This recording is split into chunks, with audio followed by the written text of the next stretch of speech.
Today I'm going to talk about the historical thesaurus and how to search and navigate it. The historical thesaurus is a diachronic thesaurus, so it shows you not just synonyms of a word, but synonyms and other related words as they have developed over time. And unlike in many other thesauri, the words are arranged in a structured hierarchy. You can access the thesaurus from any OED entry which has a historical thesaurus link. So I'm in the OED entry for author, and I can see that I'm at Sense 1, the writer of a book or other work, and there's this link to the historical thesaurus underneath it. So I'll click on that to open the module.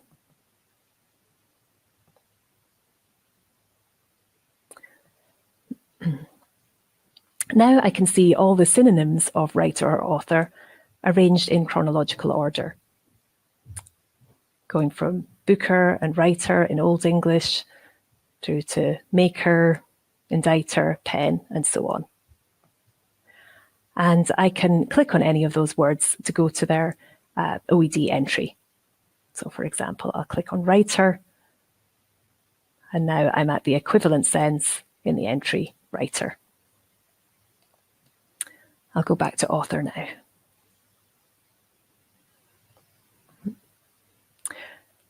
If I want to explore the historical thesaurus category in more detail, I can click on either on the category heading here, or by scrolling down,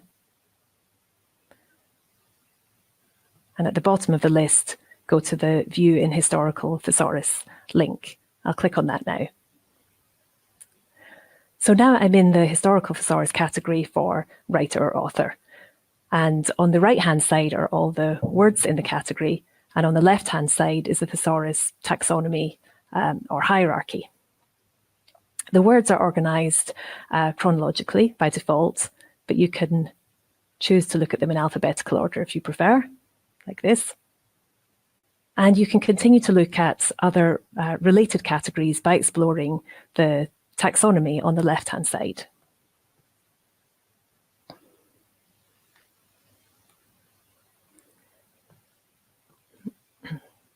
So I can see I'm in the section writer or author, and looking up the hierarchy, I can see that writer or author is within the category literature,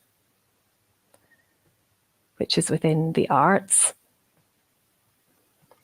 which is within leisure, which is within society. And you can click on any of these categories to explore those further. You can also look at the subcategories of writer or author. So here are lots of different types of writer or author. For example, I might want to look at the different words that have been used to refer to inferior writers. So I'll click on this category, inferior writer. And now on the right-hand side, I can see all the words in this category, all the different terms that have been used to refer to inferior writers over time: scribbler, paper blurrer, bywriter, feather driver, squitterbook, and so on.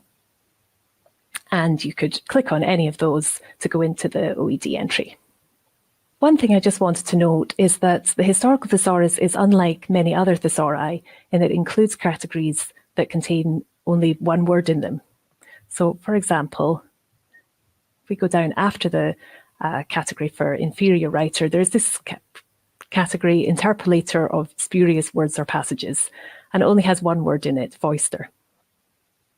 Some people are surprised to find categories like this, as they're used to thinking of thesauri as synonym dictionaries. So they're a bit surprised that there are categories which don't have synonyms in them. But the historical thesaurus is much more than a synonym dictionary. It's more of a classification of the language.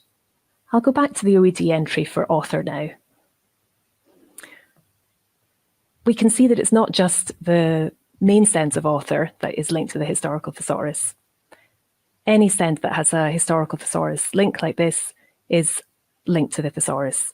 So sense 1b, the writings of an author, is in the historical thesaurus category, writings of an author. Sense 2, the editor of a journal, is in the historical thesaurus category, editor of journal or newspaper. And sense 3, which refers to a type of card game, is in the historical thesaurus category. Children's or simple games, which is within card game. And again, with any of these, I could click on the words to go to the OED entry, or click on the category heading, or the View in Historical Thesaurus link to go to that category in the Historical Thesaurus. So now I'm in this different section of the thesaurus relating to card games. Another thing worth mentioning here is that not all historical thesaurus categories consist solely of synonyms. Some do. So in that section we were looking at for writer or author, all the words meant writer or author and were broadly synonymous. But in this section, the words beggar my neighbour, old maid, happy families, and so on aren't synonyms as such. Rather, they're all different types of children's card games. And there are lots of categories like this in the historical thesaurus. I've shown you how to get to the historical thesaurus from an OED entry, and that's often one of the easiest ways of accessing it. But you can also reach it through the OED homepage. So on the homepage, if you scroll to the bottom, there's a link to the historical thesaurus. I'll click on that, and that takes me to the historical thesaurus homepage, which gives you a description of the thesaurus and a link to more information. And then it shows you here all the main categories in the thesaurus, which are divided into 3 broad sections: the world, the mind, and society. And clicking on any of these sections will take you into the thesaurus structure that we saw before. So, for example, if I go to society and click down, go into leisure and click here. And then I'll click on the arts and go to literature and go to writer or author and select the nouns there. And then that's me back in that section for writer or author that we looked at before. So that's a way of getting into the historical thesaurus by browsing. You can also search the historical thesaurus using the same search functionality as you would for the dictionary. And you can do this using the usual search bar wherever you see this. And there are a few different options here. So if I search for author, so one way of doing this is just to do a regular search for your word. And then you can, there are historical thesaurus results. You can click on the results in the historical thesaurus like this. Or when you get your search results, click on Advanced Search and go to the Historical Thesaurus tab, and that gives you the same results. Or another way is to do the same search, but select Historical Thesaurus from the drop-down, like this.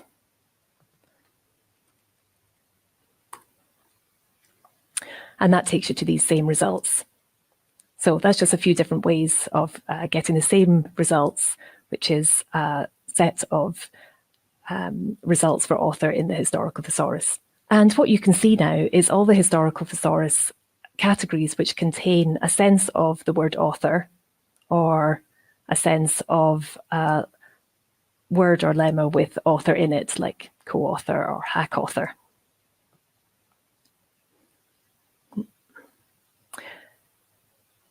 In the left-hand column, you see the meaning of each sense. And in the right-hand column, you see the historical thesaurus category in which that sense is classified, along with a sample of some other synonyms or related words and a link to view that category in the historical thesaurus. So, for example, this first one is a particular sense of author, meaning a person who authorizes or incites an action. This is an obsolete sense. And it's in the historical thesaurus category, one who incites or instigates. Or here's a sense of the verb author, meaning to state, declare, or say. And it's in this historical thesaurus category. Or we can go down and see the sense of author that we were looking at, the writer of a book or other work, and it's in the category writer or author, and you can view it in the historical thesaurus. So I'll just do that for this one. And that takes us back to that category we were looking at. I'll go back to the search results now. And one thing you can do with these search results is filter them using the filters on the left-hand side. So say, for example, I'm only interested in senses of the noun author. I'm not interested in verbs. I can just filter using the nouns filter here. And now I'm just looking at noun results. Or I could use any of the other filters for language of origin or regional English, and so on. Filters are especially useful when searching categories rather than words. And you can do this by clearing your search and starting with an empty search. So I'll just show you how to do this. One option is just to clear the search bar like this. So just delete whatever in there and press update. Or another way of doing exactly the same thing is just go to advanced search and go to the historical thesaurus tab. And so you've now got a sort of empty search where essentially you're looking at all the senses in the OED that are linked to the historical thesaurus. And you can now apply filters to those. So let's pick a different example. Let's say I'm interested in words in the semantic field of excitement. So I start with this complete list of all the senses that are in the historical thesaurus, and I'm now going to filter down just to the ones that are in the category excitement. So I will click select category.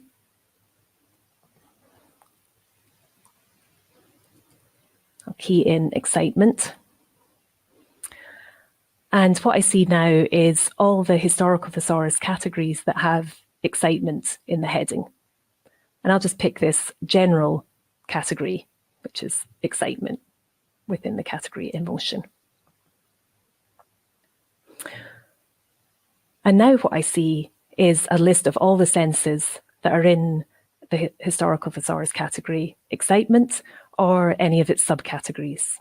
Like there's one that's in the category in a state of excitement, or one that's in full of excitement, and so on. And now I can use the filters to further limit my search to particular things I'm interested in. So let's say I'm interested in the language of origin of particular words in the semantic field of excitement. I want to know which words relating to excitement have Latin as a language of origin. So I'll leave the excitement filter on, so I'm just looking at that category. I'll go down to language of origin and select Latin. And now I can see all the words related to excitement that come from Latin. So aerated and agitable and animate and so on. And I could do this for using any of the other filters. For example, if I was interested just in colloquial and slang words relating to excitement, or words relating to excitement used in British English, for example. And with any of these results, I can always click View an Historical Thesaurus to look at the category in more detail. Thank you for listening. I hope that's provided you with some useful information about how to search and use the historical thesaurus.